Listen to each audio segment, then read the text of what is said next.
Hoy estoy cumpliendo un sueño y os cuento. Yo conocí a Ricardo Vera a principios de este año. Estuve en casa de un amigo común, Jorge. Me lo presentó como un amigo del hijo de Jorge y tuvimos una conversación de apenas media hora o 45 minutos, pero intensa, es decir, poco. Lo que se vislumbraba, que sabía, que conocía, que ha vivido, era impresionante. Entonces, quedé con él en que me gustaría hacer esta entrevista que estamos haciendo, porque decía que es un sueño para mí, porque considero que es uno de los hombres interesantes a escuchar, porque tiene muchas cosas para decir y vamos a tratar de desgranarlas en este encuentro. O sea que, Ricardo, muchas gracias por estar aquí, por tu disponibilidad. Pero claro, yo te conocí, pero los que van a escucharte, y sobre todo aquí en España y en Italia, no te conocen. ¿Quién es Ricardo Vera? ¿Cómo le va, querido amigo? ¿Qué cuenta? Bueno, no, un agrado espectacular haberte conocido, poder charlar, en ese momento que estuvimos en Córdoba, ¿no? Es una cosa increíble, este lugar maravilloso también, Córdoba, un lugar energético, un lugar ancestral, indígena. Nos hemos encontrado por esas casualidades. Nosotros no creemos en las casualidades, sino creemos en las coincidencias. Causalidad. Las causalidades, ¿no? Todo lleva siempre a algo, ¿no? Y a partir de ahí uno observa. Entonces, nos hemos encontrado en este lugar maravilloso junto con colegas ahí, amigos y familiares, ¿no? Y es espectacular poder compartir con toda la gente los conocimientos ancestrales enseñados por los abuelos y los indígenas de Latinoamérica. Yo soy Vera Ricardo, me dedico a la parte de estudios antropológicos. He tenido relación con alguien muy, muy importante, que es la doctora Ruth Rodríguez Sotomayor, investigadora de los conocimientos y las bibliotecas ancestrales de toda América. Es una gran descubridora. Ruth Rodríguez Sotomayor, están los libros a disposición, y su bibliografía en YouTube, pueden escucharla, están los documentales de Ruth. Ruth fue una gran sabia, fue una gran erudita en el tema, y ella lo que hace es redescubre la historia de nuestro continente entero y la historia más antigua de la humanidad, que es la historia indígena, de nuestros pueblos ancestrales.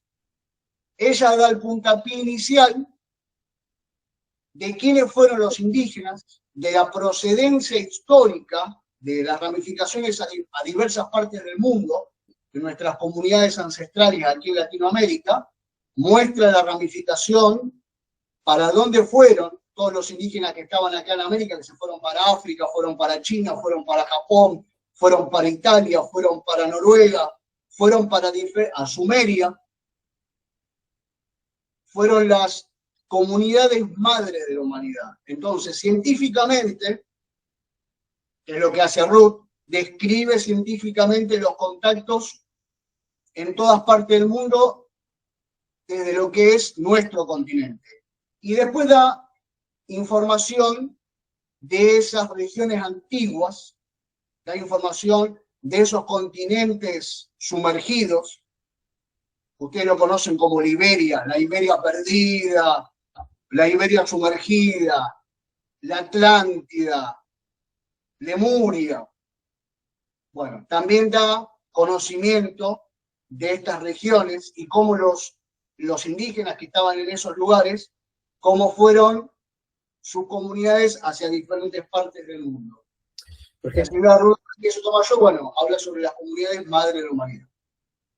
Para situarnos y para yo también entender, vamos a ver, cuando tú hablas de todo este proceso, entiendo que estás hablando de miles y miles y miles de años, porque has hecho referencia a continentes o a civilizaciones que desaparecieron, Lemuria, Mu, la Atlántida, y también hay que tener en cuenta que ha habido lo que se llama la deriva de continentes, es decir, es muy probable que durante un tiempo continentes que se acabaron separando antes estaban unidos, y eso quizás puede explicar que lo que tú estás comentando, es decir, que de un núcleo central o en un punto en concreto hubo una sede de una civilización o unos indígenas o unos antepasados que fueron después diseminándose y dando lugar a otras culturas con vestigios y recuerdos de esa cultura, que de hecho después hablaremos porque me comentaste cosas muy interesantes a nivel de lenguaje, de palabras que podemos encontrar. Para situarnos un poco, o para situarme yo y seguir bien el relato de lo que estás expresando. Tú lo sitúas muy atrás en el tiempo. ¿En cuánto tiempo podemos ubicarlo? ¿25.000 años, 12.000 años, incluso anterior? Bien, los sistemas cronológicos descritos, nuestras culturas indígenas tienen miles de años. Son mucho más antiguas que lo que se enseñó en la parte eurocentrista. Los científicos que a ustedes le enseñaron, y en la facultad nos enseñaron a nosotros también, las ciencias explican, y los profesores de facultad explican, que las culturas más antiguas son las sumerias, 12.000 años de antigüedad. Ese es el conocimiento eurocentrista. El conocimiento eurocentrista, descrito también por un erudito argentino, se llamó Enrique Dussel, la descolonización. Él hablaba sobre la descolonización del pensamiento latinoamericano. Viajó por todas partes del mundo, Enrique Dussel, explicando que la historia nuestra fue trastocada y fue borrada en cierto aspecto. ¿Por qué? Porque cuando... Ahora voy a las cronologías, no me pierdo. Tengo las cronologías, pero tengo que hacer una pequeña introducción sobre qué es lo que pasó con esas cronologías. ¿Por qué esas cronologías desaparecieron? Cuando las primeras oleadas de los españoles empiezan a llegar, los franciscanos, empiezan a llegar a Latinoamérica, y llegaron por Ecuador, llegaron por Perú, se encontraron con los indígenas. Cuando vieron la riqueza que tenían los indígenas en tierra, en gemas, en oro, en vastas tierras, que eran tierras para cultivo, los europeos estaban muy atrasados a comparación de lo que estábamos nosotros aquí en América. Entonces, la mentalidad que ellos tenían era muy diferente a la mentalidad de los indígenas. La mentalidad europea era muy diferente a la mentalidad indígena. Estuvimos separados durante un montón de tiempo aquí. Entonces, lo que las cronologías especifican según los germanos antiguos, los alemanes crearon la historia y la dividieron en tres partes: la historia antigua, la media y la moderna. Eso es un invento de los alemanes. Entonces, los alemanes se posicionan en un lugar donde ellos se tiran flores, por decirlo de una forma, se tiran flores a sí mismos como los creadores de la historia moderna. La industria, las fábricas, el proceso, el tecnificismo, ellos se ponen en un lugar donde diseñan la historia moderna, pero dejan de lado la historia antigua, la dejan de un lado. Entonces a nosotros, a toda Latinoamérica y a los indígenas, los borraron de la historia. No, eran recolectores, muy poquito, recolectores, cultivadores y vaya a saber qué.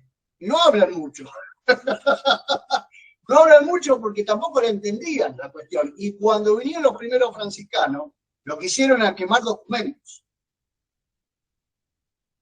Acá estaba lleno de pirámides por todas partes. Sigue, las pirámides están por todas partes acá. Sí. Porque nosotros somos los egipcios. Nosotros somos los egipcios más antiguos. Los egipcios que estaban aquí en América fueron a Egipto, fueron a Giza, crearon las pirámides más antiguas en Nubia. Entonces, la historia madre fundadora arranca en América. Por eso se borró. Y por eso hay un problema enorme a nivel histórico. Hay un problema enorme porque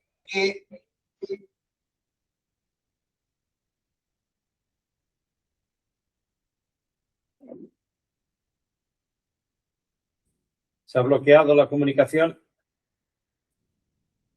Hola, ¿estás ahí? Se ha bloqueado la comunicación.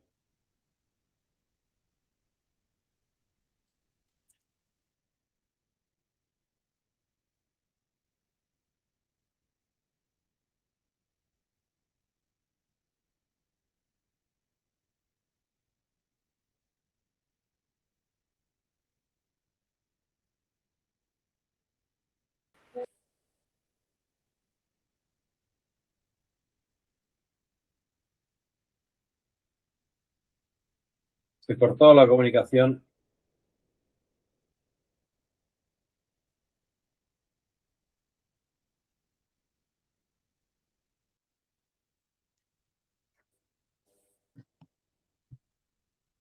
Hola. Se cortó la comunicación. No sé qué pasó. Dices, pero había un problema enorme, te quedaste desbloqueada. Como yo luego puedo editar el vídeo, sigue la, si no has perdido el hilo, sigue la conversación. Había un problema enorme con la historia antigua. Sigue. ¿Querés seguir grabando? Sí, sigo grabando. Yo luego lo edito. Luego ese blackout lo corto, lo empalmo y ya está, no te preocupes. Bueno, los primeros frailes que llegaron acá, que eran los frailes inquisidores, lo que hicieron es borraron la historia. Borraron los documentos de los mayas, borraron los documentos de los indígenas. Y con Ruth empezamos a descubrir, y con Manuel Palacio Villavicencio empezamos a descubrir la historia no oficializada sobre las culturas indígenas. Entonces nosotros interpretamos a través de los lenguajes, interpretamos todos los lenguajes de la humanidad. A través de lo que es el runacini, que es la lengua nuestra, el quechua, ¿no? El aymara, hablado por los pueblos, acá mayormente son lenguajes que hablan todas las comunidades de Bolivia, todas las comunidades de Perú. Es muchísima cantidad, son millones de personas que hablan estos lenguajes, mucho más que el español. Hay más cantidad de personas que hablan las lenguas ancestrales que el español. Entonces, tenemos muchísimos lenguajes. El nahual de México, el tupi-guara, que es de los guaraníes que tenemos nosotros aquí en el Paraguay, que también está en la selva brasileña. Son las lenguas ancestrales de la Atlántida. ¿Por qué nosotros mantenemos todavía el lenguaje ancestral? Porque los españoles no nos pudieron matar a todos. Tuvimos una sola conquista. Ahora, el español, cuando nos trajo su idioma, nos ayudó a que todos nos podamos entender. ¿Entendés? Entonces, sí. Hoy podés ir al medio del Amazonas, como me ha pasado, y poder hablar en español y que la gente que está dentro de la selva amazónica, ecuatoriana o peruana, te entienda. Es espectacular. Entonces, el idioma nos ayudó a unirnos. Vos hablabas sobre los sistemas cronológicos. Los sistemas cronológicos eurocentristas, uno se puede ir hasta Göbekli Tepe, o se puede ir a Sumeria, o se puede ir hasta más o menos unos 12.000 años. Pero acá tenemos, por ejemplo, 4 tiempos de 25.900 años. 4 tiempos, que son movimientos equinociales, 4. Y eso está descrito en los códices se llaman códices serpentarios, o códices de los sabios. ¿Dónde están esos códices? En la India. Los aymara que nosotros teníamos acá, que serían los pueblos sagrados de las mujeres quiliapanacas, las sabias de América, viajaron hace muchísimo tiempo a la India y fundaron parte de lo que fue la antigua India, los templos de Elora, esos templos antiguos que hasta ahora no se sabe cómo se hicieron, que fueron horadados en la tierra y ellos en las montañas fueron horadados con láser o con sonido. Una tecnología no descubierta hasta el día de hoy. Eran las mujeres aymaras que nosotros teníamos acá, y también los mayas describían Asura, Maya y Narada. Esto se habla en los textos de la India.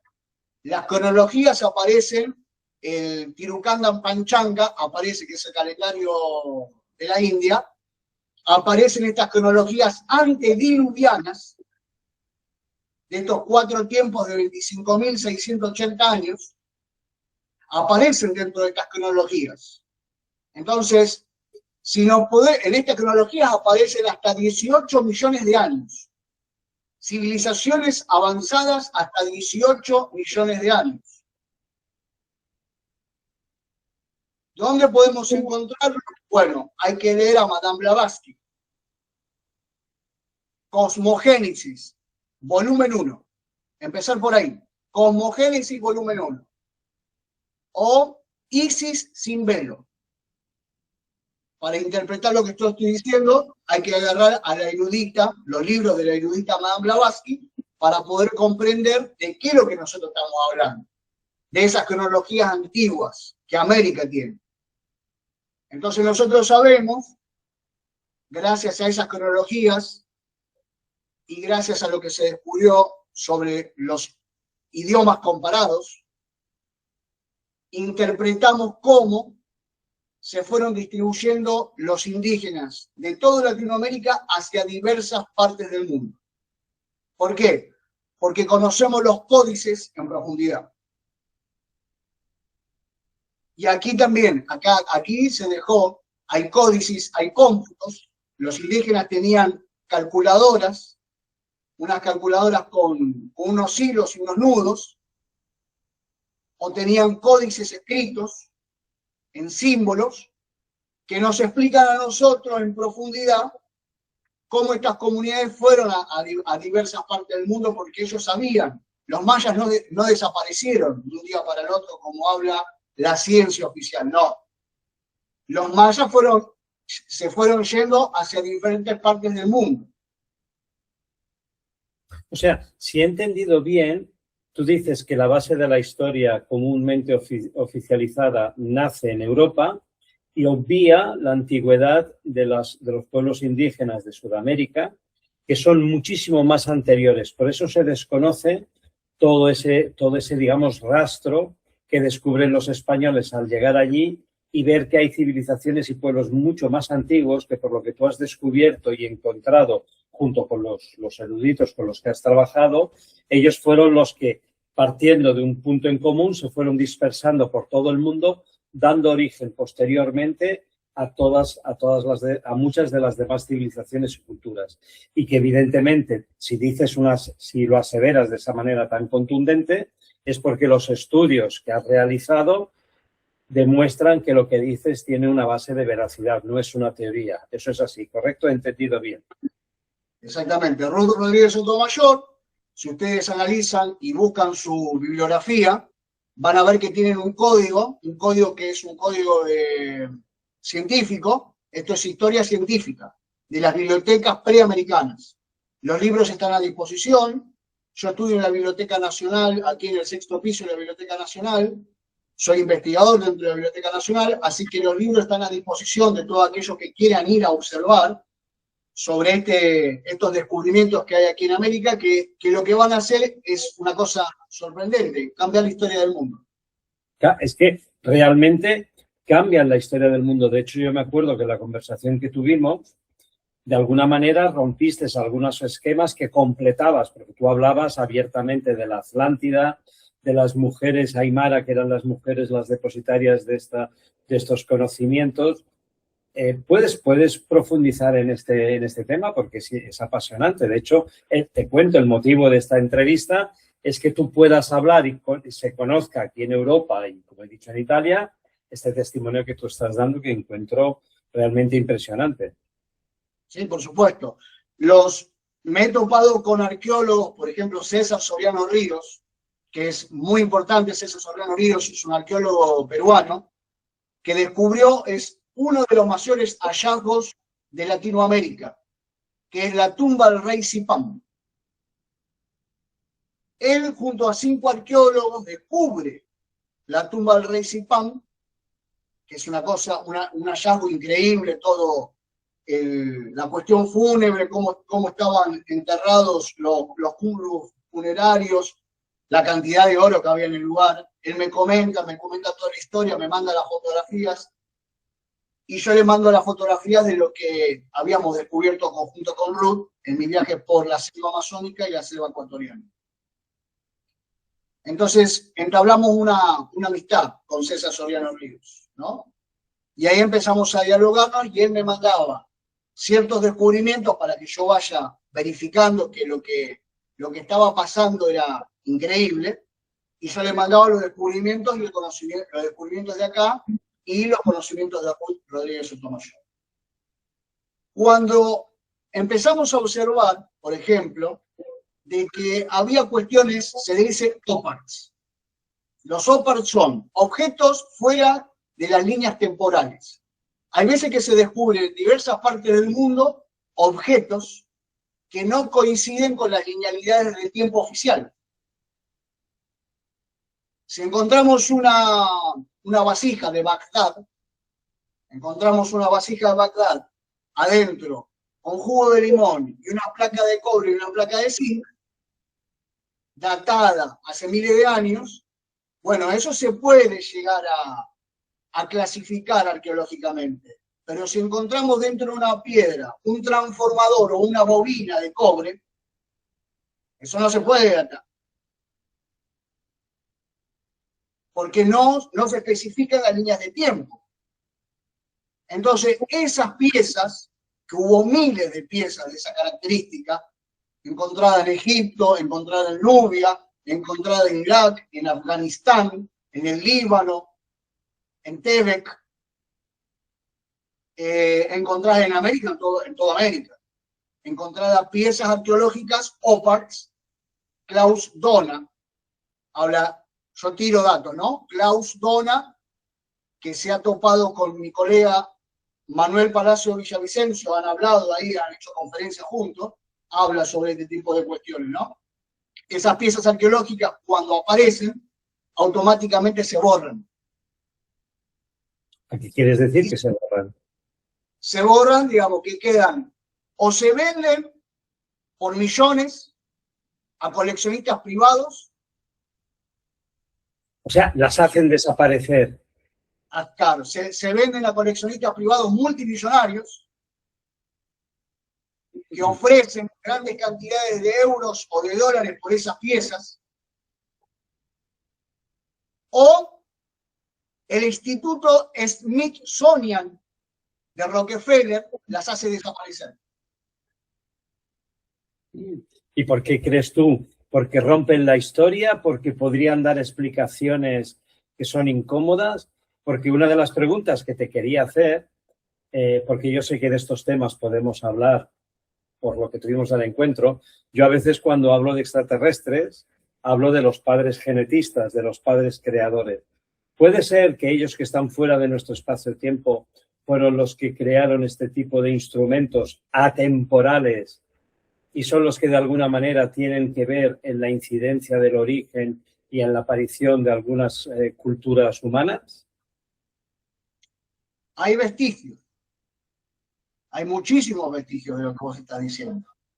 Lo que mayormente pasó acá en América, que hay que darlo a entender, de que las razas humanas eran muy antiguas. Primeramente, que las razas indígenas eran muy antiguas. Entonces, si cuando nosotros nos remontamos a la Atlántida y nos remontamos a las sabias quillapanacas, que era la civilización anterior a nosotros, la civilización de hoy es macho y hembra. La civilización de las quillapanacas eran hermafroditas. Y se describe muy bien en todos los textos en diferentes partes del mundo. Puedo nombrar esos textos, después, primero hagan hincapié en Ruth Rodríguez Sotomayor para después poder profundizar en los temas, porque si no, no se entendería.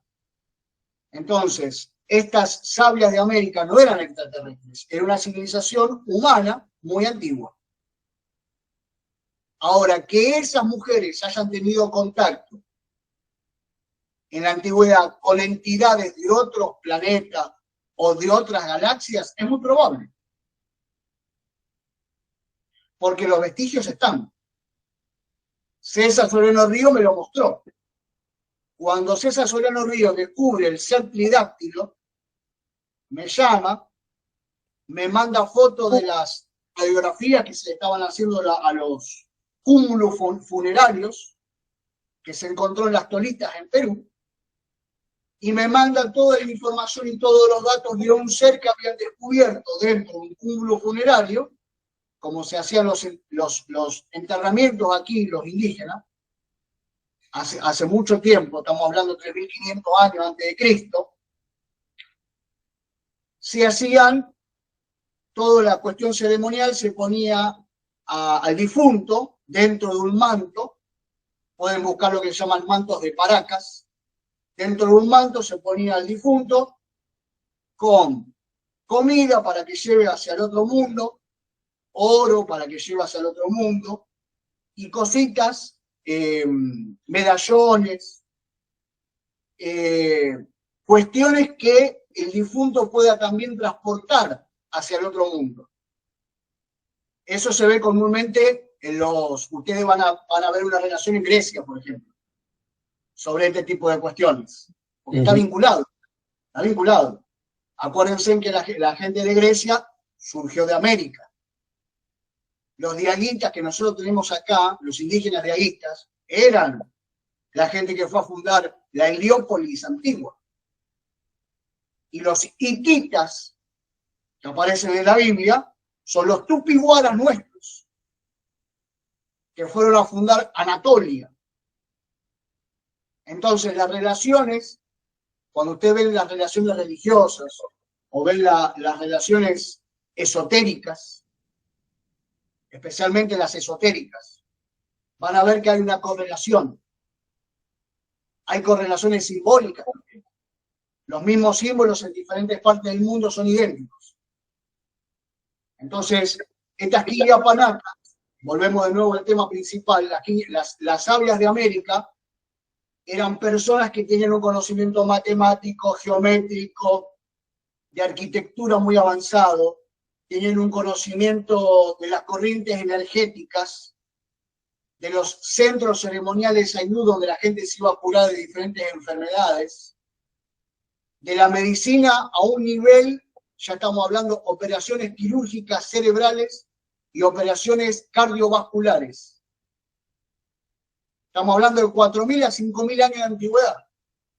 No es mucho. Estuvieron muy cercanos a nosotros. Y eso lo van a ver ¿dónde? En Paracas. En Paracas. En Paracas se ve las trepanaciones craneales perfectas, donde los pacientes tenían hasta un 85% de curación, no se morían. Hacían operaciones neurológicas y los pacientes no se morían. Que a comparación, hubo una comparación entre médicos de la Primera Guerra Mundial y los cirujanos de la Primera Guerra Mundial y los cirujanos de Paracas. ¿Quiénes eran más técnicos y quiénes tenían más conocimiento? Y se descubre que la gente que estaba en Paracas, los indígenas de Paracas, de Perú, tenían mucho más conocimiento. Porque tenían menos fallecimientos. Impresionante, impresionante. Con todo el conocimiento que tienes, que atesoras, que se ve que es por tus experiencias, ¿cuál es tu narrativa de la historia? Es decir, vamos a ver, cuando por ejemplo se estudia, dice, bueno, fue Adán y Eva, tuvieron 2 hijos, luego te dicen el Imperio Egipcio. ¿Cuál es tu visión de la historia de la humanidad hasta nuestro tiempo? ¿Cuál es después con todo este conocimiento? Porque de alguna manera es muy probable que le pasa a lo que te está escuchando lo mismo que me pasó a mí. Rompes esquemas, es decir, nos estás hablando de cosas que muy pocos han comentado, o al menos aquí en Europa, ¿no? ¿Cuál es la historia tu historia, tu visión de la historia de la humanidad. Mi visión de la historia de la humanidad. La humanidad es algo hermoso. Menos, Visto, menos algunos tipos como nosotros, que somos muy feos. Es una broma. la humanidad El humano es hermoso. de todo punto de vista es una cosa increíble, ¿no? Lo que han descubierto, todos sus conocimientos, todo lo que se aprendió, es impresionante, es impresionante. Ahora, es muy antiguo. Los seres humanos somos muy antiguos. Entonces, a medida que vamos pasando y yendo para atrás hacia el origen, vamos viendo y resolviendo cuestiones muy profundas a nivel intelectual y espiritual. Entonces, cuando nosotros nos damos cuenta que, vos fíjate que en muy poquito tiempo pasamos de lo que es de tratar de volar en una bicicleta con 2 alas, ¿no? Que hacían esos aviones de papel o a cuestiones tecnológicas y aviones ultrasónicos a nivel espacial. No pasaron 200 años de ese salto. Entonces, cuando uno se da cuenta de estas relaciones, el ser humano es muy, muy antiguo, uno puede llegar a entender y a comprender de que las comunidades indígenas guardan un conocimiento profundo sobre la espiritualidad y guardan un conocimiento profundo sobre la tecnología y sobre ¿cómo puedo decir? Sobre las interacciones tecnológicas que el humano ha tenido y el desarrollo evolutivo que ha tenido. Estos tesoros, porque son realmente tesoros del conocimiento, siguen en la base de las comunidades indígenas. Las comunidades indígenas están en el Perú, la selva amazónica, están en las comunidades ecuatorianas, están en México, siguen estando ahí, son los abuelos y abuelas de conocimiento. Nosotros les llamamos taitas, o médicos, o científicos. Médicos científicos. Entonces nosotros cuando entablamos una relación con un médico científico, un taita, nos damos cuenta que tienen un conocimiento espectacular. Vos capaz me escuchás hablar a mí, pero yo aprendí de ellos. El real conocimiento a mí me lo transfirieron. Me lo transfirieron ellos. ¿Cómo transfieren el conocimiento estas personas? No se usan libros. Ellos no leen libros, como hacemos nosotros, que buscamos la información. Yo cuando me acerqué a ellos, por eso los invito a todos a que vengan, que yo los llevo a la selva, les presento a los abuelos, vengan a curarse, vengan a aprender, vengan a escucharlos. ¿No? Ese es mi deseo más profundo, de que ustedes puedan venir a aprender, de que ustedes puedan venir a curarse, a sanar, y de que ustedes puedan trascender a otros conocimientos espirituales.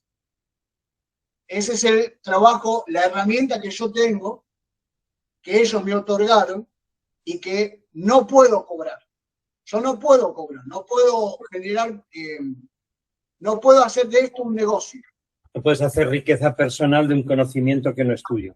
Y que si No me lo forma permite. la verdad, pues la verdad no se puede comerciar. No me lo permiten.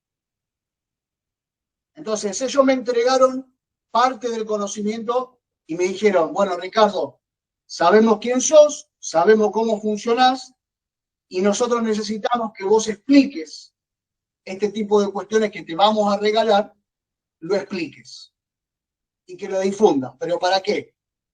Para un simple hecho, que nos juntemos, que de nuevo todas las comunidades que estuvieron separadas durante un montón de tiempo se vuelvan a juntar, que vuelvan a hermanarse, que sea toda una nueva familia de nuevo.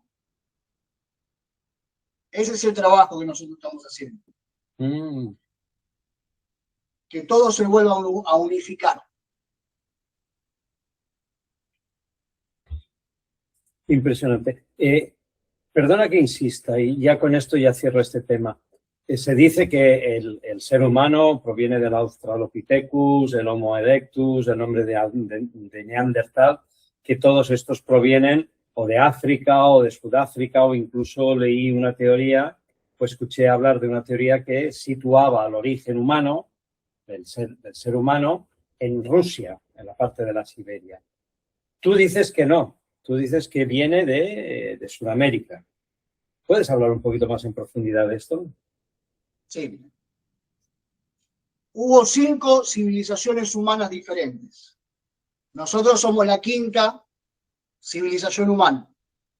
Anterior hubo una civilización humana de hombres que medían entre 2,80 metros a 4 metros. La tercera civilización, que es la Lemur Atlante, eran personas que medían más o menos unos 8 a 10 metros. Y las razas más antiguas llegaban a medir como la Estatua de la Libertad. Que de hecho tú me contaste, y perdona si lo digo, tú me dijiste que tú habías, en tus trabajos de arqueología y de estudio, habías encontrado en cuevas los esqueletos de estas entidades, de estos seres tan altos, ¿correcto? Sí. Ahora, las Quiliapanacas, si ustedes quieren buscar las sabias de América, ¿dónde están? Están en el Museo de María Reich, en Perú. Esas mujeres sabias eran de carne y hueso como nosotros, eran humanas, antiguas, no eran extraterrestres, eran seres muy avanzados, pero no dejaban de ser seres humanos. Todavía estamos tratando de descubrir qué es el ser humano. Todavía estamos en eso. Estamos experimentando. Estamos en el proceso de experimentación de descubrir de dónde viene el ser humano.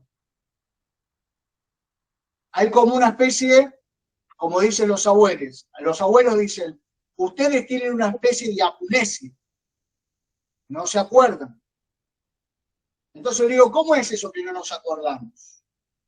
Dice, en el momento en que ustedes nacen, los abuelos sabios y las abuelas sabias, hasta que ustedes fallecen, viven la vida sin recordar quiénes son. Y ahí me hizo un clic. Cuando yo estuve con ellos, ahí me hizo un clic. ¿Por qué? Porque en el momento que nosotros nacemos, nos desarrollamos, la infancia, y hacemos todo el proceso de la vida, olvidamos algo muy importante, que es, ¿qué hay antes del nacimiento? ¿Qué hay antes del nacimiento? Y cuando nosotros nos tenemos que ir ya de abuelos, ¿qué hay después de la muerte? Entonces, el ser humano en sí sufre de amnesia. Los abuelos lo que hacen, a través del conocimiento que tienen, encienden los 2 hemisferios, ayudan que nosotros encendamos los 2 hemisferios y recordemos a través de lo que es la parte emocional y espiritual, recordemos quiénes somos, que es muy importante saberlo. Eso es el trabajo que tienen los abuelos en la selva amazónica. Recordar y saber quiénes somos. ¿Y quiénes somos, Ricardo? ¿Quiénes somos? Claro. ¿Quiénes somos? Te pregunto, ¿quiénes somos? Bueno, ahí eso es un trabajo que hay que hacer. Hay un trabajo interno, individual de cada persona. Es juntarnos, ir a las selvas, contactar con los abuelos y empezar a comprender quiénes somos. Pero eso es un proceso de curación personal, es un proceso que lleva lleva una cuestión, ¿no?, de aprendizaje. Entonces, para comprender quién realmente somos y de dónde provenimos, que yo intuyo que venimos de las estrellas, ¿no? Venimos de las estrellas. Entonces, esa intuición muy probablemente nos lleve a cuestiones sorprendentes sobre el conocimiento del ser humano. ¿Y por qué intuyo que venimos de las estrellas? Porque nunca me cerró la teoría darwiniana, porque los hallazgos de América, que son relevantes, el conocimiento ancestral es relevante, es un conocimiento sagrado, es un conocimiento maravilloso y luminoso, nos da la pauta.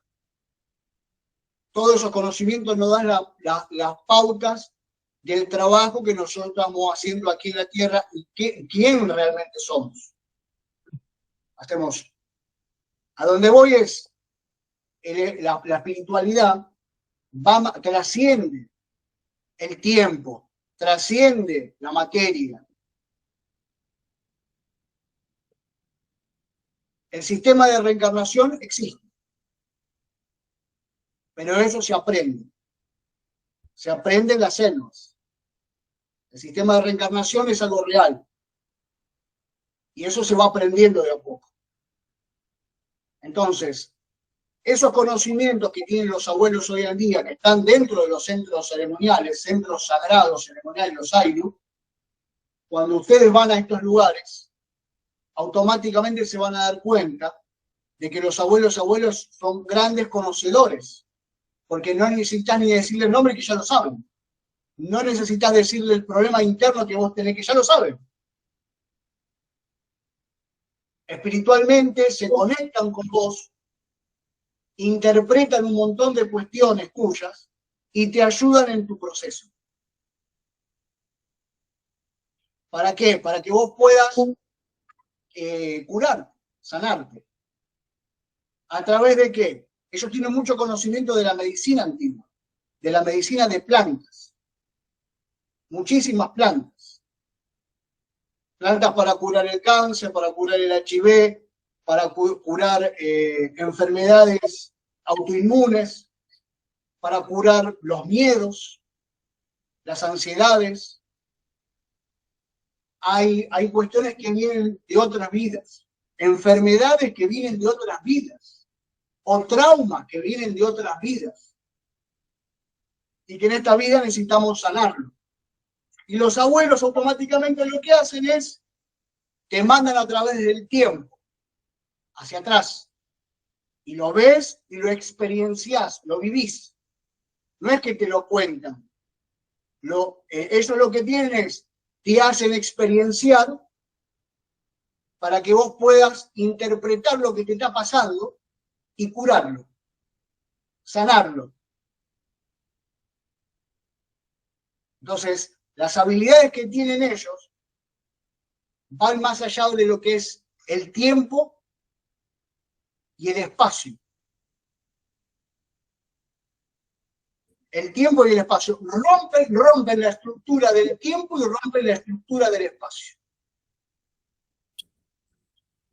Es que todos, es lo que decía al principio de la entrevista, esa media hora que tuve de conversación contigo, 45 minutos, me vuelve a hacer sentir lo mismo que siento ahora, que son conversaciones que darían para horas y horas y horas, porque lo que dices son temas muy profundos y quizás tengamos otras conversaciones. Pero hay una pregunta que no quería dejar de hacerte. Bueno, en realidad hay dos. Una, y te la pregunto en tanto que antropólogo. Se dice que la civilización antigua más conocida es la de los sumerios. Y hay toda una mitología vinculada a los sumerios en la que se habla de las deidades, Enki, Nelfi, Tage. Estas deidades o esta historia de los sumerios, que seguramente es cierta, tú me dirás si sí o si no, desde tu conocimiento y descubrimientos, ¿cómo casa, cómo une con el origen que nos estás hablando tú que incluso por lo que nos estás contando ahora de esos antiguos depositarios de esos conocimientos que viven en la selva, que pueden ir más allá del tiempo o ayudarte a ir más allá del tiempo para ver tus traumas y sanarlos. Estas antiguas civilizaciones también tuvieron la presencia de deidades como las que tuvieron los egipcios cuando hablan de Heliópolis, el Consejo de los Nueve, o de los sumerios. ¿También estuvieron con estas culturas de las que tú nos estás hablando ahora? Los sumerios son los ecuatorianos, son los Shuar del Ecuador. ¿Así? Impresionante. Están en Quito. Ellos, en un momento, antes del diluvio, cruzaron para Sumeria y fundaron la Sumeria antigua. De esto, me imagino que una afirmación así tendrá su base arqueológica que lo demuestra, no es una teoría, ¿no? Ya está descubierto. Yo te estoy hablando oficial, que está descubierto. Interesantísimo. Por eso, al ver Palacio Villavicencio y lean a Ruth Rodríguez Sotomayor, porque ya encontramos. No hay más parate, no hay más teoría, ya lo encontramos. Y de hecho lo encontró un arqueólogo argentino que se llamaba Juan Moritz, que había viajado a la Cueva de los Cayos y había descubierto la vinculación de los húngaros antiguos, que vivían toda la parte de Nínive, Ur, todo lo que era la Sumeria antigua, los húngaros con los jíbaros o shuar del Amazonas ecuatoriano. Entonces, los sumerios, hoy yo puedo decirte que las culturas del Ecuador, antes del diluvio, cruzaron, fundaron la Sumeria antigua y traen todos sus conocimientos.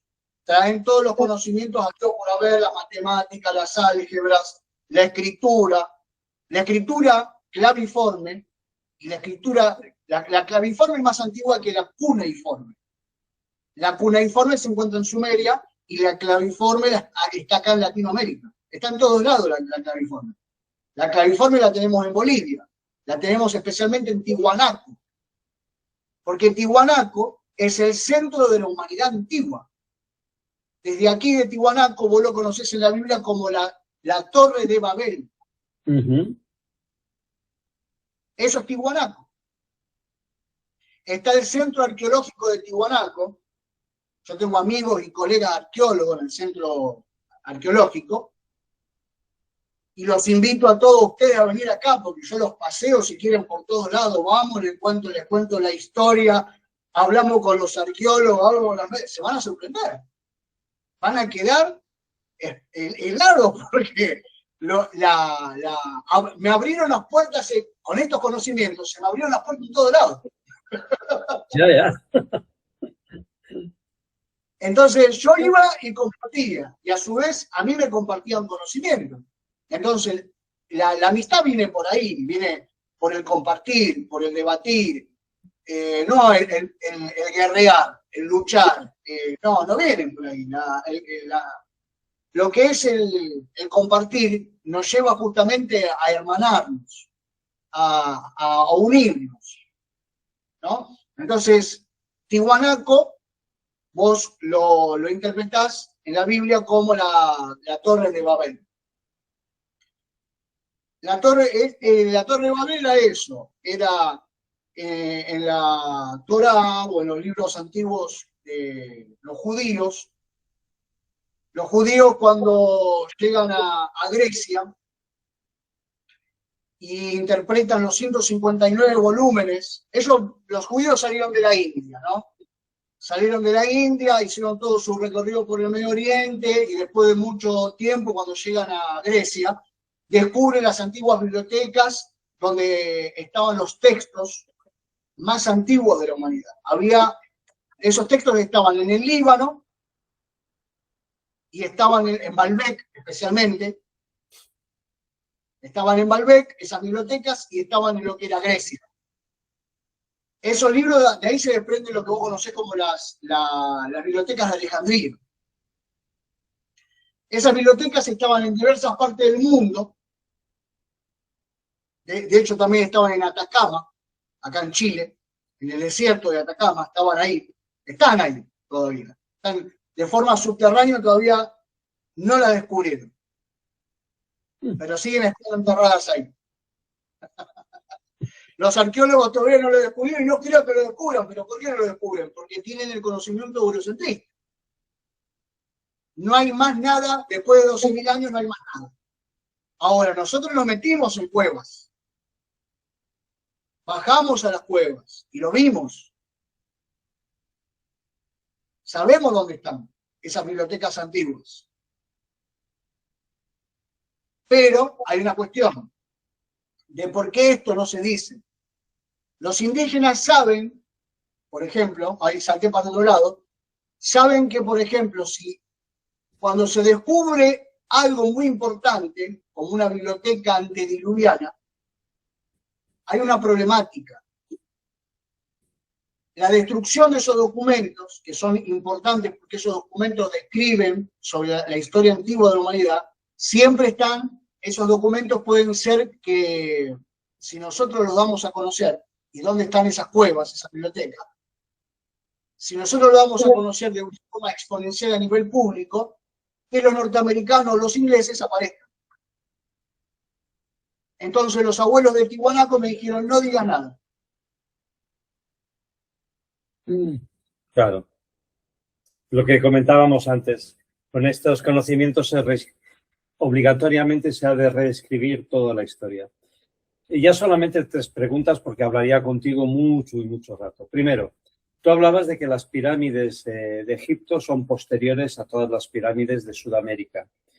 ¿Cuál era la función real, según tu conocimiento, tu saber o tu sentir, de la presencia de las pirámides? ¿Por qué se construyen pirámides?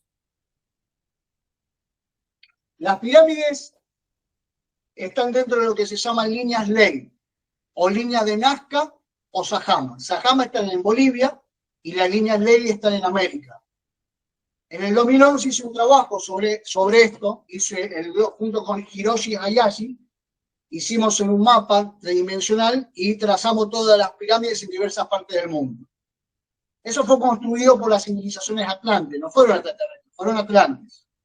Seres humanos con un gran conocimiento. ¿Tá?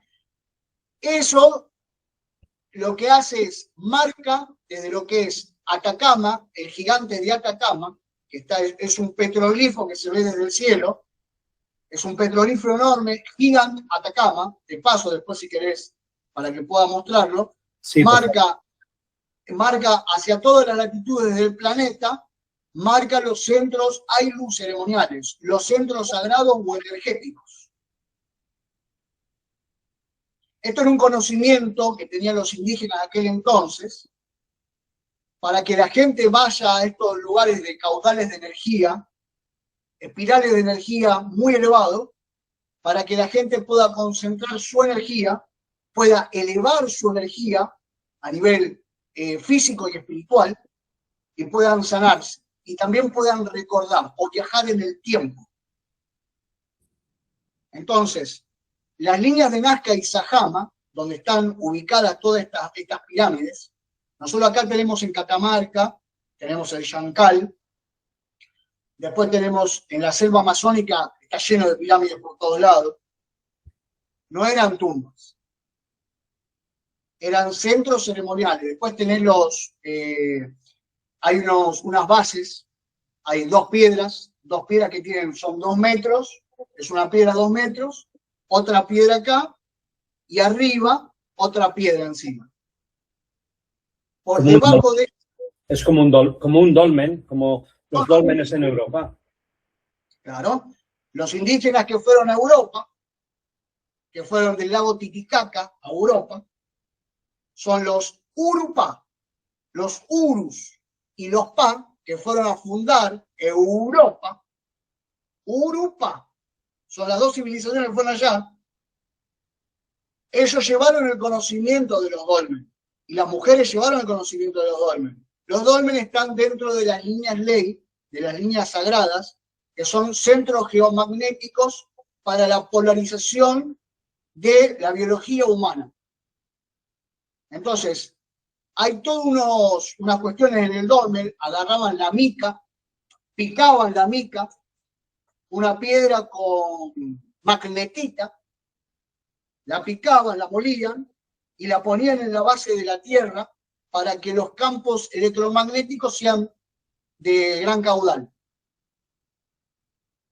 Ahora, y las piedras también no eran cualquier piedra, eran piedras magnéticas, como hay en Bolivia. Si uno te acercás con una brújula, la brújula se vuelve loca. Acá en Bolivia, en Tiwanaku, está lleno de esas piedras. Los dolmen eran para curar a la gente. Los chamanes antiguos, cuando la gente estaba muy enferma, te llevaban a esos lugares, te daban ciertas plantas con propiedades enteógenas, y la persona automáticamente recobraba su salud. ¿Por qué? Los chamanes siempre están vinculados en todas partes del mundo, los antiguos curanderos o chamanes, como médicos o sacerdotes, como ustedes le dicen en España, ¿no? Que en verdad, acuérdense que la palabra es científico, es hombre científico. Ellos estaban vinculados a estos centros ceremoniales o a estas pirámides porque era la forma que ellos tenían para poder transportar a la persona a través del espacio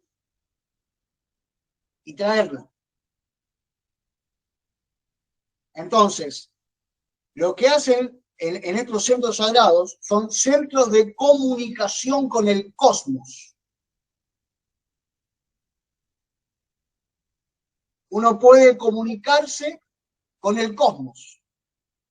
Son teléfonos, para llamarlo de alguna forma. Sí. Es lo que ellos me explicaron. Es lo que los abuelos me explicaron, son teléfonos.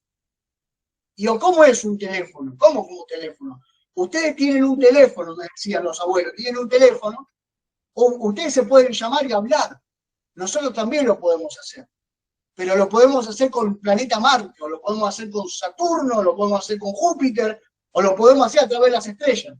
Por eso las pirámides apuntan a constelaciones específicas y a puntos del espacio muy concretos. La otra pregunta que te quería hacer, hablabas antes de gigantes. Ahora circula mucho no la teoría, el comentario, la posibilidad de que hubiese existido una civilización de gigantes en la Tierra, situada en el siglo pasado o no muy lejos en el tiempo, la famosa Tartaria, los tártaros. ¿Tú qué sabes al respecto? ¿Puedes decir algo? Porque cuando lo he hablado con amigos, siempre nos hemos debatido pues, en que no sabemos, hay poca información. Desde tu punto de vista antropológico, ¿qué sabes de ese tema? Cuando hablé con Ruth, que tenía mucho más conocimiento que yo a nivel histórico, antropológico, filológico, del estudio científico de la humanidad, le expliqué lo de la Tartaria y me dijo que no. Me dice, no, la Tartaria no existió. Hay una confusión histórica, me dice, sobre la Tartaria. Eso no existió, no existe de eso. Lo inventaron, en algún lado lo inventaron. Lo que sí existió sí era Mongolia. Ella lo comparaba con Mongolia, la Mongolia antigua, porque los mongoles estaban muy avanzados a nivel tecnológico, mucho más que los chinos, de hecho. Tenían un conocimiento armamentístico, conocimiento arquitectónico, tenían un conocimiento muy avanzado mucho antes que los chinos. Entonces, lo que yo te puedo especificar, lo que vos me decís, no existió. Lo que sí existió es la Mongolia antigua, que tienen un conocimiento muy avanzado en diferentes campos científicos. Lo que yo te puedo dar referencia sobre los gigantes, que es el interés que yo tuve, ¿no? También en su momento, y que lo conseguí en el Museo de María Reich, cuando vi los cráneos alargados de las Quiliapanacas, lo que interpreto sobre ese conocimiento es que estos gigantes existieron, son los ancestros, son nuestros ancestros. Es el linaje más antiguo de los indígenas en América. Y el linaje más antiguo que dio origen a toda la humanidad. Donde el último vestigio que vos vas a encontrar de gigantes es en Uganda. La reina Tutsi, Emma Wakashishona. Ella es fue la última reina de la Atlántida. Fue la última reina, son negroides ellos, son africanos, son los mayas. Los mayas antiguos, que estaban acá en América, en Centroamérica, especialmente en una región de México, ahora no recuerdo cuál era la región. Bueno, yo después te voy a especificar bien cómo es, porque tengo todos los mapas. Entonces, es mucho alboroto, sino para mi mente, con mucha información. Entonces, ellos viajaron desde México, de la parte central de México, Teotihuacán. Desde Teotihuacán viajan hacia Egipto y hacia Nubia. Ellos eran gigantes. Eran hombres y mujeres de porte grande. Ahora, estos cuerpos se encontraron. Son vestigios arqueológicos. No hay ningún misterio en ese sentido. Lo que pasa es que se tapa. Se tapa ¿por qué? Porque vos tenés la teoría darwiniana, que la siguen sosteniendo los piratas, los norteamericanos y los ingleses siguen sosteniendo eso, porque obviamente no quieren dar el brazo a torcer sobre la historia ancestral. Imagínate que los piratas en Norteamérica liquidaron a su historia, la mataron a su historia. Los piratas son anglosajones. Y cuando llegaron a Norteamérica se encontraron con los Sioux, con los Cherokees, con los Lakotas, con los Navajos, con los Tinde, con los Pata Negra, con los Sioux. Se encontraron con ellos. Los anglosajones piratas, que hasta el día de hoy siguen guerreando contra la humanidad entera por el poder, el imperio que ellos tienen, cuando se encontraron en Norteamérica con los indígenas, la historia ya estaba. Totalmente. Los Hopi Mu de lo que es Estados Unidos, ahí ya te lo está diciendo en el nombre, Lemuria. Hopi Mu. Los Hopi, ellos hablaban de que su civilización, sus ancestros, no vinieron de las estrellas. Vinieron desde abajo, desde el centro de la Tierra. Y cuando vos ves todas las civilizaciones indígenas en diferentes partes del mundo, no vinieron de las estrellas, vinieron desde abajo, vinieron desde el centro de la Tierra.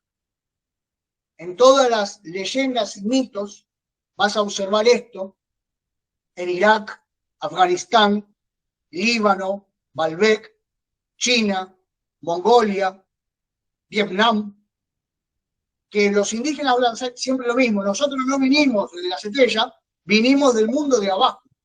La teoría de la tierra hueca, que es cierta. Claro, obvio. Y eso se habla cuando, a ver, ¿qué es lo que nosotros descubrimos cuando nos metimos en la tierra hueca?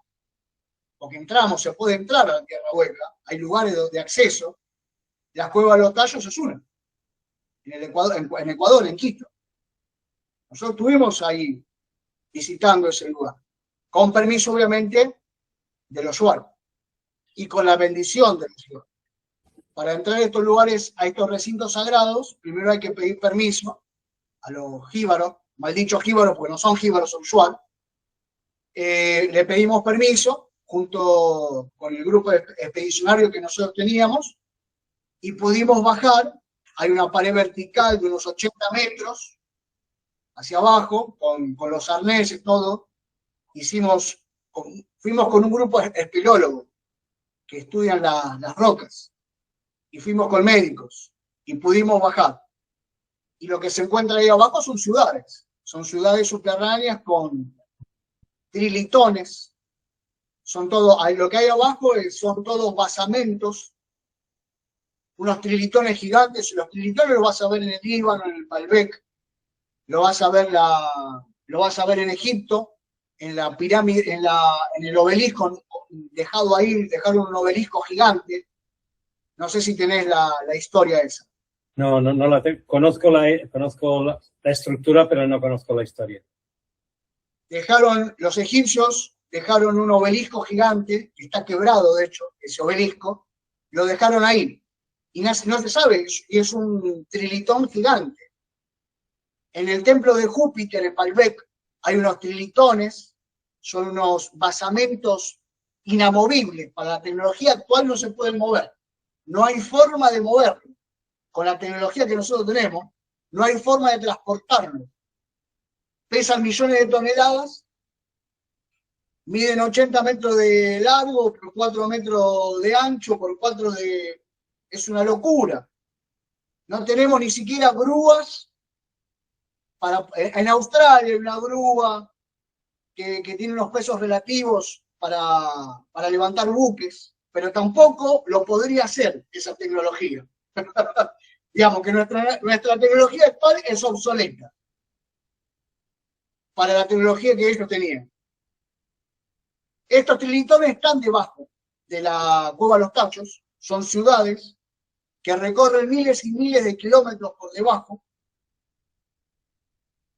y donde 1976, si no me equivoco la fecha, ahí anduvo, tuvieron los ingleses, obviamente, cuando los ingleses descubren algo así, los militares, ¿no?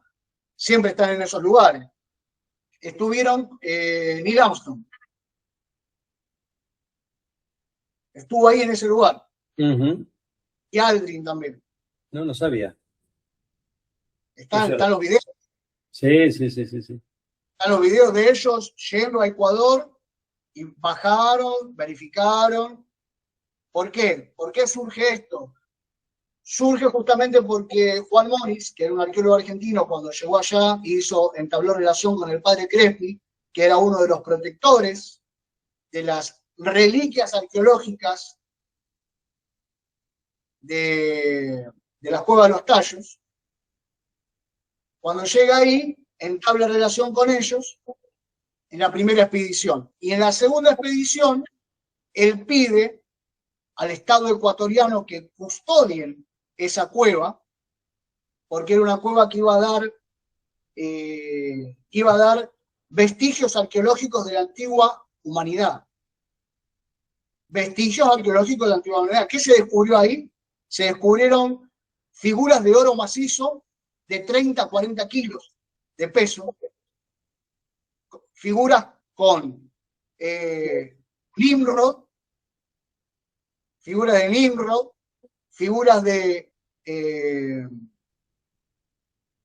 Enki, figuras de la antigua Sumeria, en Ecuador. Impresionante. Y es que es lo que te digo, hablaría horas y horas. Ya la última pregunta, y que la voy a enlazar con dos temas. Cuando antes de preparar esta charla, cuando nos hemos encontrado, como se dice normalmente, a micrófono cerrado, hablábamos un poco de ciertos movimientos como el Grupo Solaris, que no hacen otra cosa que emular el espíritu de los indígenas, de la colaboración entre los seres humanos. Mi pregunta es, cuando hablamos de todas estas civilizaciones, en un momento determinado desaparecen. No se sabe si por catástrofe natural, por guerras, por invasiones, en fin. Entonces, mi pregunta es doble. Por un lado, ¿cómo es que estas civilizaciones, estas culturas, digamos, han ido desapareciendo? O desaparecen en un momento. Tú decías, los mayas no es que desaparecieron, es que se esparcieron por el mundo. Hay otras que quizás degeneraron, se dice que la Atlántida degeneró, los aztecas que acabaron haciendo sacrificios humanos, es decir, hay un principio de degeneración que no sé si es común. Entonces te pregunto desde tu punto de vista de antropólogo por esa realidad. Y eso lo encaro con el último comentario, por eso te decía que esta pregunta son dos al mismo tiempo. Nuestra humanidad, en el punto en el que estamos, somos una civilización que ha alcanzado un nivel tecnológico que comparado con la de estas civilizaciones es minio, pero nosotros estamos a un punto casi de la autodestrucción. De hecho, hablábamos a micrófono cerrado de la Agenda 2030, de todo lo que eso conlleva, que hay que volver a la naturaleza. En fin, dos preguntas en una. ¿Cómo es que desaparecen estas culturas y cuál entreves tú que pueda ser el futuro inmediato de esta humanidad? Y si llegamos a un final, ¿cuál puede ser que sea el siguiente paso de la siguiente humanidad? Bien. Esas civilizaciones no se extinguieron, se apartaron. Esas civilizaciones siguen entre nosotros, pero se apartaron. Porque vieron que nosotros dimos el pie a torcer. Entonces éramos una nueva raza.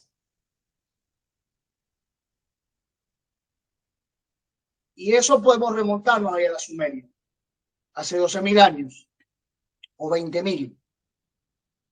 Hay dos, 12.000 y 20.000. Si nos remontamos a 20.000, nos vamos a cuando un asteroide choca contra la Luna, todos los fragmentos cayeron en la parte de México y generó un cataclismo a nivel mundial, 20.000 años.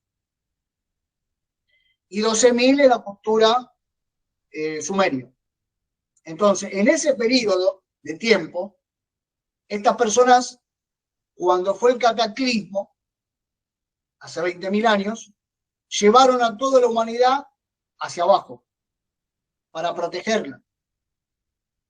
Estas entidades que vos las hablás como entidades gigantes, llevaron a la humanidad para protegerla de ese diluvio que aparece en todas las culturas mundiales. Entonces, en las antiguas leyendas, después que pasó la catástrofe, aparecen de nuevo los indios y los indígenas resurgiendo hacia la superficie nuevamente. Entonces podemos ver que esas civilizaciones se apartaron y nos dejaron evolucionar a nuestra forma. De hace 20.000 años le dieron al hombre hombres sabios y dejaron mujeres sabias en diferentes partes del mundo para que los guíen un poquito. Le dieron como una especie de, ¿cómo te puedo decir? Los antiguos faraones, los Akenatón, que también estuvo vinculado, ¿no? Akenatón, que era de la estirpe de México. De Palenque, eso es lo que yo no recordaba, Palenque, surgen de Palenque. Akenatón surge de Palenque. Se fueron para la parte de México. Después están los hijos de Cleopatra. Los dos hijos de Cleopatra, Selene, tanto Selene como Helios, también estuvieron vinculados con las comunidades indígenas. Ahí están los vestigios, están todos los vestigios en Norteamérica de que ellos estuvieron por ahí. Entonces, desde hace 20.000 años, hacia esos 12.000 años de antigüedad, que abarca la Sumeria, esas comunidades antiguas sabias se apartaron y quedaron relegadas parte en la selva ecuatoriana, quedaron en la parte de Perú, en Brasil, y a nosotros nos dejaron que sigamos el rumbo hasta el día de hoy. Y después tenés otro mito, o tenés otra leyenda, pero que tiene una cuestión bastante compleja de entender, que es, esas personas que se apartaron tenían comunidades con los hombres y mujeres de las estrellas.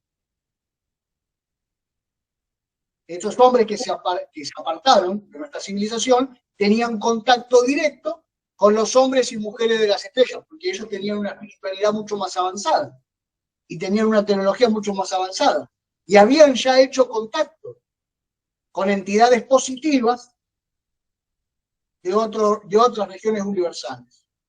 Entonces, cada cierto tiempo, uno ve estos vestigios de platillos voladores, o ven estos ovnis que se hablan, ¿no? Y yo digo, ¿no? Desde mí, ¿serán extraterrestres o serán indígenas? Bueno, está la famosa película Testigo de otro mundo, que el testigo de un ovni cuando es niño, que pertenece sus antepasados provenían de Paraguay.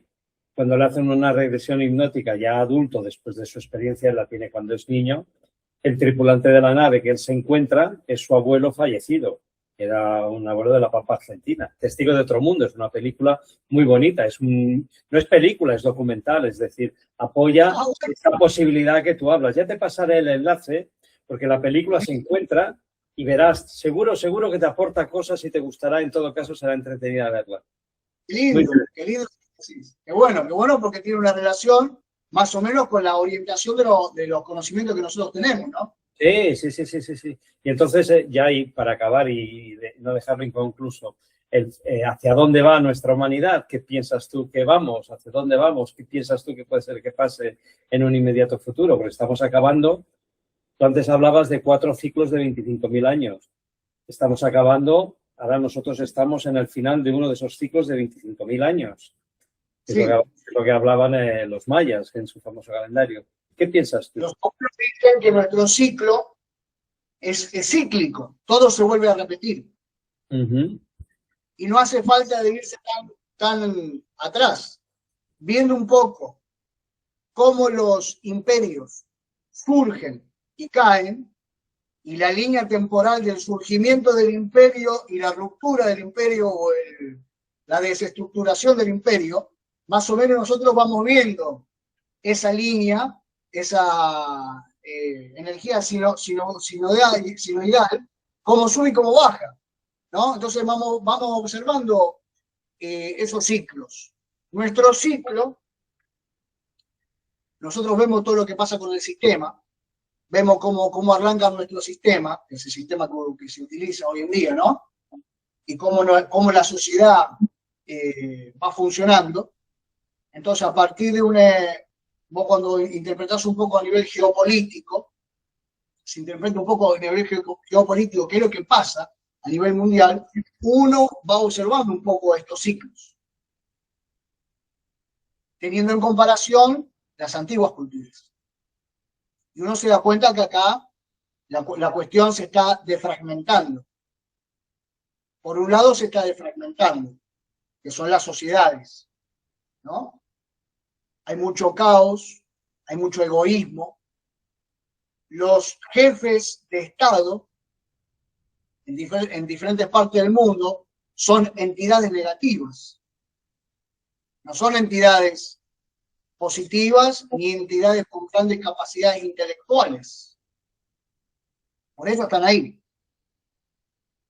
Cuando un jefe de Estado indígena necesitaba llevar a su gente a un buen lugar, cuando los indígenas ponían al cacique, ese cacique tenía que tener, desde la temprana edad, muchísima valentía para llevar a su gente a un buen lugar. Y necesitaba tener capacidades espirituales e intelectuales muy elevadas para poder llevar a su gente a un buen lugar, lo estoy diciendo, ¿no? Entonces, hoy podemos ver, por ejemplo, que nuestros jefes de Estado en todas partes del mundo son entidades nefastas para la humanidad, porque no tienen ni los conceptos espirituales ni los conceptos intelectuales para poder hacer que las sociedades florezcan. En cambio, las comunidades indígenas pensaban y se formaban de otra forma. A los 13, 14 años de edad, los indígenas, tanto a las mujeres como los hombres, los transportaban a una montaña y te dejaban ahí durante unos días, te dejaban ahí en la intemperie unos días. ¿Para qué? Para que vos pases de lo que es la infancia a lo que es el hombre o la mujer, desarrollado, maduro. Entonces te dejaban para que vos sobrevivas en ese lugar. Te ayudaban, no te dejaban abandonado. Te ayudaban, te llevaban los víveres, pero vos ya tenías capacidades para sobrevivir, para prender el fuego, para comer, para cazar, para tomar agua, para ir a buscar el agua a donde tenías que buscarla, para crear el refugio. Y después tenías otras cuestiones que tenías que demostrar valor dentro de la comunidad. Y por ejemplo, cuando vos tenías entre 13 y 14 años, mandaban a un grupo de chicos a buscar una pluma de un cóndor o una pluma de un águila. Eso significaba mucho peligro. Si vos no traías esa pluma del cóndor o no traías la pluma del águila, olvidate que ibas a ser el jefe de la comunidad. Porque vos tenías que, si vos ibas a transportar una comunidad, ibas a ayudar a una comunidad, vos primero tenías que demostrar valor. Y no importa si te morías en el camino, que era muy probable que pase. Que mueras en el camino siendo chico, que mueras en el camino. Porque te podían comer los animales, porque trepando las rocas te podías caer. Vos tenías que afrontar el miedo, sí o sí, y demostrarle a la comunidad indígena que vos tenías el valor para ayudar a la gente. Entonces tenías que traer una pluma de un águila o una pluma de un cóndor. Era una prueba de valentía. Cuando vos llegabas a tener esa pluma, que era lo más valioso que los caciques tenían, entonces cuando vos demostrabas la prueba de valor, automáticamente ellos te llevaban a los centros ceremoniales, estos AILU, centros de energía o centros de poder, y te enseñaban la parte espiritual, que es lo que le falta hoy a esos jefes de Estado. Los jefes de Estado no tienen la parte espiritual desarrollada. Siguen siendo animales en cuerpos humanos. Entonces, por eso es la problemática de las sociedades que hay. No se desarrollaron espiritualmente. Por eso piensan con el egoísmo, por eso piensan que el oro es superior al conocimiento. Seguimos en esa problemática. Entonces, por un lado, como vos me decís, por un lado tenés la sociedad que se va a destruir. Y por otro lado tenés la sociedad indígena que va a construir en la luz y a construir nuevas sociedades y nuevas comunidades, como está pasando acá en América. Sí, señor.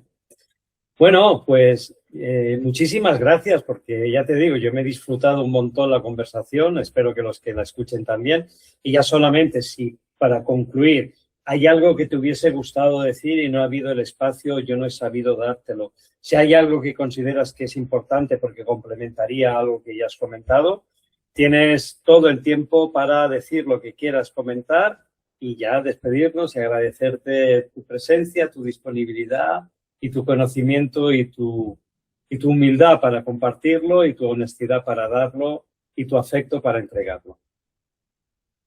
Bueno, yo te agradezco muchísimo a vos.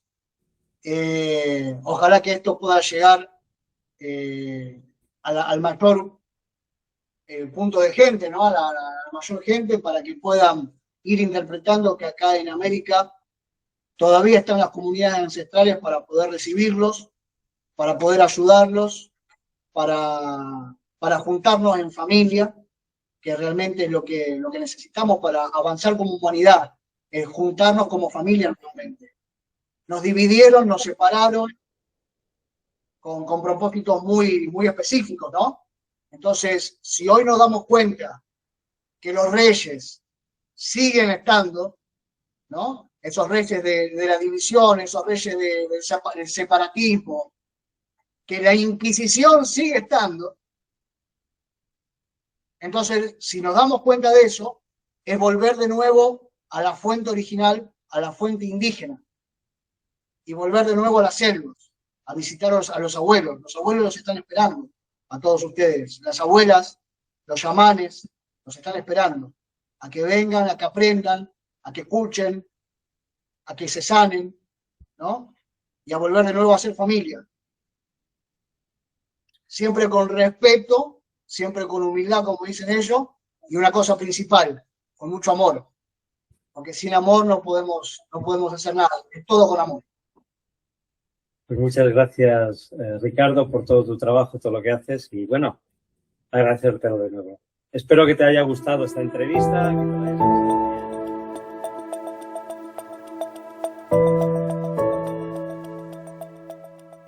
Creo que especificar bien fue lo del fardo funerario, cuando César Soriano Río me habló y me mandó todas las imágenes, todas las tomografías computadas del ser tridáctilo, hoy se llama ser tridáctilo María.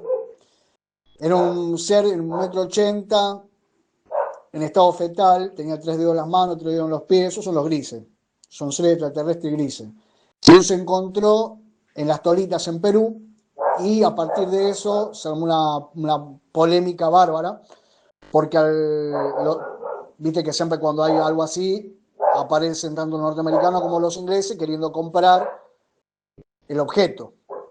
Y acá le aparecieron y él no lo quiso vender, ni el grupo de él lo quiso vender, y encima había una facultad metida en el medio, bueno. Apareció el tema de Jaime Maussan en el medio, lo hizo público, se hicieron el estudio genético, se hicieron las tomografías computadas, se hizo todo lo pertinente para investigarlo. Y las autoridades norteamericanas, como están involucradas justamente con el gobierno, desde el Centro de Cultura lo llaman a César Soriano Río y le empezaron a hacer denuncias, le empezaron a hacer una causa, le armaron una causa, justamente para que den el brazo a torcer y vendan el cuerpo ese del extraterrestre que hoy se hizo a nivel conocido a nivel mundial, ¿no? Esto lo descubre un grupo de científicos y ahí estaba César Soriano Ríos en el medio, que es el arqueólogo que yo te hablo, que te comento que descubrió junto con otros arqueólogos la tumba del rey Zipán. Digamos que yo ya estaba enterado, creo que algunos 5 años antes, estaba enterado, antes de que se haga público, yo ya estaba enterado de que habían descubierto ese extraterrestre, que son los seres grises, que son entidades negativas, de alguna forma son entidades malas.